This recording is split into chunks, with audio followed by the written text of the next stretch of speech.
Let's talk about your goals from your newsletters. I'm kind of curious what they are. For me, it's very different to what other people's would potentially be. Okay. So, leaders letters, because it's part of my company called Focus, it's ultimately lead gen. So, Yeah. I'm helping people. So, I'm a coach and advisor and consultant that helps in company strategy, um, company culture, and in other connecting areas. So, when I advise companies like startups, for instance, it's very often about lead gen. So people come to me with a problem, or they say, "Hey, we've got this company culture issue. Can you come in and help us?" And Yeah. Leaders that has done that, and that's ultimately the top goal for me.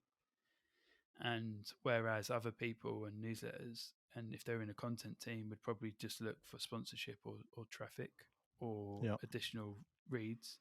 For me, it's lead gen. Whereas on must reads, the goals for me are very much getting in front of the brands that I want to work with.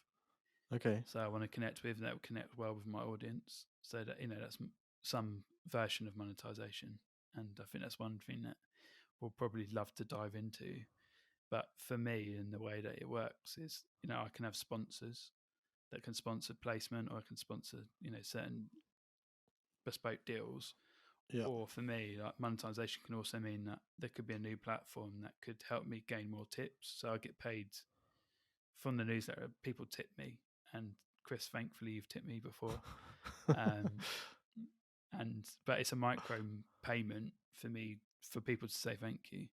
Whereas Yeah. sponsorship isn't scalable, and as you know, I've advised and consult. It's not as easy to concentrate on the growth side of it and get in front of millions of people. For me, the way that my goal is to get people to give me tips to say thanks for helping them, and in and around Christmas is the most popular time for me to get people I see. buy That's using buy that's me a coffee. that's interesting. I didn't know you were going to say that because I did buy you a coffee the other week, and the reason I did that was because I thought to myself, I was just sitting there reading it one Friday morning,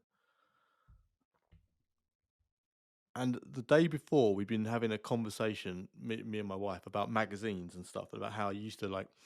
I can't remember. We bought my daughter a magazine. It's like £7, something crazy.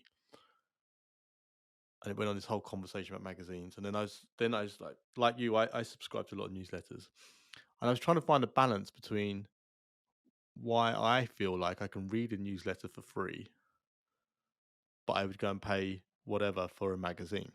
Mm. And I sort of had this guilt thing about, oh, I want to buy Danny a coffee. But I wasn't expecting you to say that. I thought you were going to say something like, I know it's on the end of my newsletter, but actually not many people do it. And it's just a sort of a thing. It, But I wonder I why we're don't not doing that more for our creators. two sides. One is that I don't put it in every newsletter, so I don't want. I know that everyone gets fatigue, and Yeah, having worked and run a crowdfunding platform, there's nothing worse than what I call ask fatigue. You're asked to yeah, do so many different things. You're asked to be given to be sponsored, essentially be asked to be supported numerous times a day, like not only from the creators that you support and you read or you watch their YouTube, by different artists or etc. that are trying to give music away for free and you don't pay for it, but you buy their merch, etc. But mm, you're asked to give money all the time, and I know that there's a finite amount of times you can do that. Whereas for me, it's a case of I do it and I share a lot of my expertise a lot. So yeah, I pull it in periodically. I could probably go through and count the times I've done it. So it's probably only been probably 20 out of 259 must reads that I've done that. However, I think that we've got so used to free content, consuming so much content, we're overloaded with content. And yeah, actually, one of the points of why I'm a creator or curator of newsletters is because I think it's an honor to land in someone's inbox that would want to spend 5 minutes on my content. And I think some creators think that way and others don't. But I mm, think it's an honor that someone would see me and look out and read something I've put together and spent hours on, which most YouTubers do because it takes hours to edit. Yeah. But the whole way of tipping is kind of gone. It started to line up into probably where it should have done, and I think it's lent back on because of the macroeconomic situation we're in. But I do think the younger audience with skins and NFTs, etc., are used to tipping, whereas I think the older generation aren't because you're not a named brand or you're not a magazine or you're Yeah. used to having, you know, every newspaper and every magazine for free for so long. Now people are wondering, hang on a minute, why would I have to pay for content now? It's on the internet; it should be free. Well, you say that, but you know, newspapers you do pay for, and then the newspapers pay the journalists, and it's a similar concept, right? I just wonder where we go. I mean, what's your views on the sort of the paid subscription models and stuff for newsletters?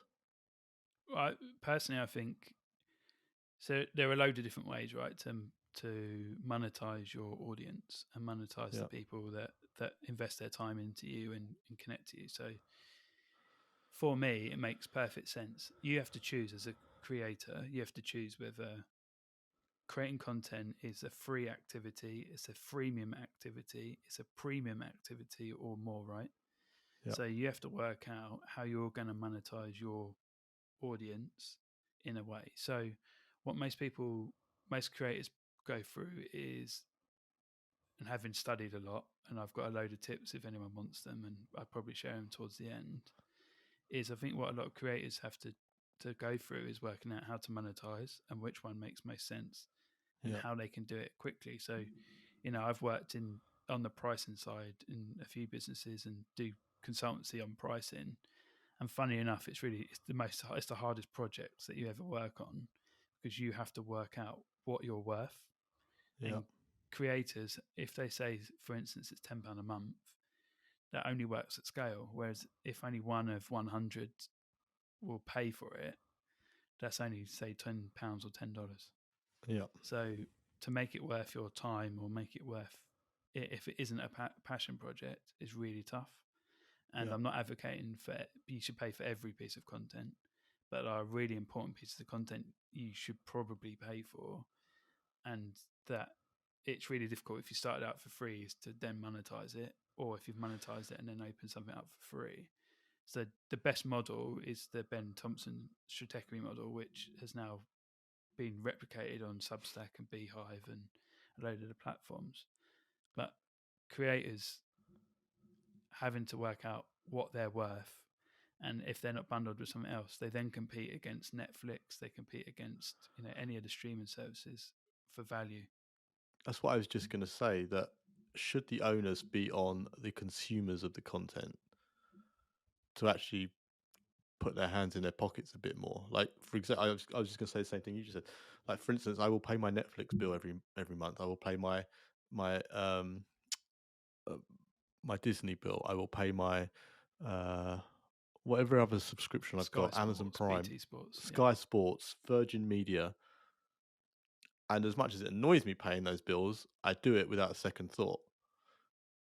Yet, likewise, I mean, I've got YouTube Premium, I guess, for consuming that. But this is what I was trying to say right earlier, like when I bought you that coffee, because I was like, I will consume your newsletter, and I have done for a long time, and I've never paid for it. And I know that your expectation is not of that, but I'm wondering if the owners should be more on the consumers to say, oh, hold on a second, am I getting value out of this? Am I enjoying it? Why shouldn't I put a couple of quid in every now and again? I think that there's the people who are conscious of it, so that they understand that they're creating, that the hours it takes to create something.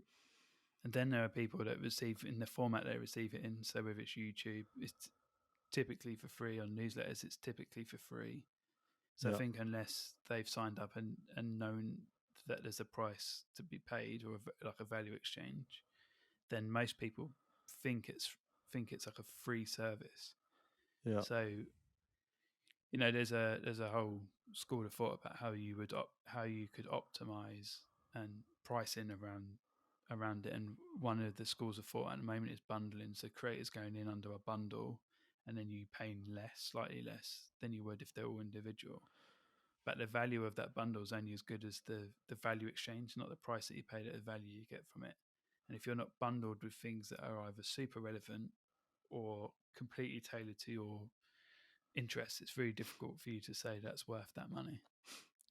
Do you think it kind of seems to me, and I don't know, I'm not putting words in your mouth, but it's 2023 and it still seems like monetization of content is almost a bit of a dirty word. It's almost like people do expect it to be free,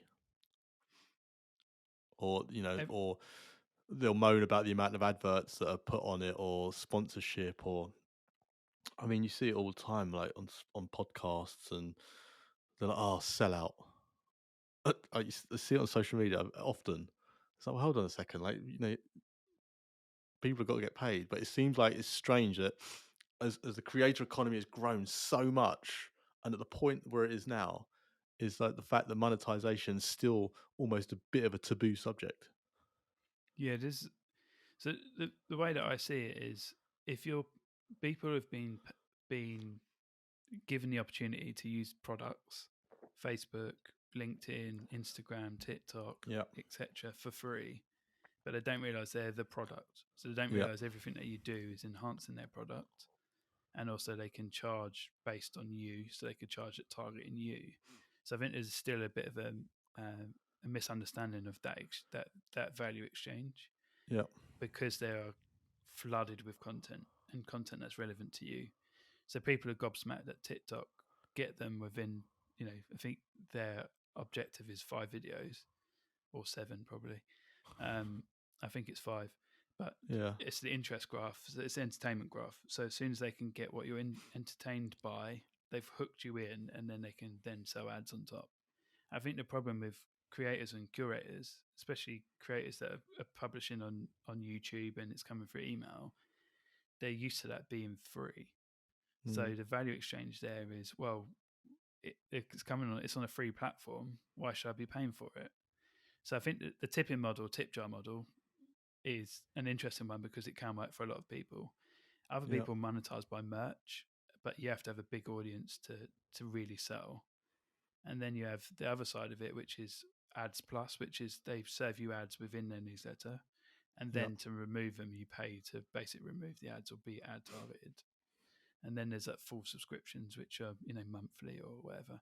And everyone talks about micropayments, but no one's ever got that to work like at well, scale, especially media. So moving forward, I think that it's people have undervalued creators, but there are so many for you to have that brand resonance, the brand affinity. I've been doing it for 10 years, really. For people to, I still find it amazing that so many people open it every week. mm, But I know that I'm conscious that they're doing it for free, but there has been leads, there has been, I've done consultancy based on something I've said in one newsletter. So something, I'll give you an example for the listeners and the viewers on YouTube. Is there's an article that I wrote. It's called Superfans, and it's basically saying that creators have this power over a set number of people, yeah, and these superfans will pay for everything. So they'll pay for them to go on a trip, or they'd pay for them to create more content, or to start a YouTube channel, or go onto Patreon, etc. But yeah, there's these super fans become this like machine, and what they do is they promote your content. They'll listen to your content or your music or your videos or your newsletters, and they'll share it with everyone, and they'll find a tribe, and it yeah, gets bigger and bigger and bigger. And that article has got me 2 or 3 different advisory clients or consultancy clients. But I put that out because of something I saw a trend happening, like a theme happening on the internet. But I yeah, was fully aware that I don't have a big enough audience for any other monetization. But I might have, say, 100 people a week that read everything that I write. Might not click yeah. on the links that I share, but they love my analysis. But they're like, I'm not saying I've got super fans, but they're the super fans, and they're No, the but you ones that have would to a support me certain if I needed to. degree in that script. You have got a super fan, right? I mean, whether it's as many as a rock group, it's not the same thing, but it's about growing that super fan base.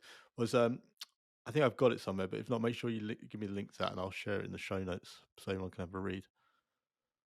I think I've Very read it, well. and it is interesting.